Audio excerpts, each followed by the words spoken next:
खबर शामिल करते हैं सिंध के जिला सजावल से, जहां ABC न्यूज के नुमाइंदा अनायतुल्लाह की रिपोर्ट के मुताबिक भटोरा सिविल अस्पताल में सहूलियात के फकदान के खिलाफ अवाम की जानिब से भटोरो बस स्टॉप पर 4 घंटे अलामती भूख हड़ताल की गई, जिसकी क़ियादत पहनल सोलंगी, दानिश पठान, नोमान शोरो, बागो खान, आकाश चांडियो और दीगर ने की। इस मौके पर समाजी रहनुमाओं ने ABC न्यूज से गुफ्तगू करते हुए कहा कि सिविल अस्पताल भटोरा में तमाम बुनियादी सहूलियात का फकदान है। 700 से ज्यादा OPD मरीज रोजाना की बुनियाद पर आते हैं, लेकिन सिर्फ 2 डॉक्टर मौजूद होते हैं, जो कि यहाँ की आवाम के साथ ज्यादती है।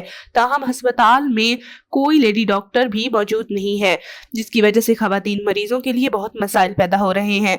लिहाजा आवाम ने आला हकाम और सिंध हुकूमत से अपील की है कि खुदारा हमारे इस बुनियादी मसले को हल किया जाए।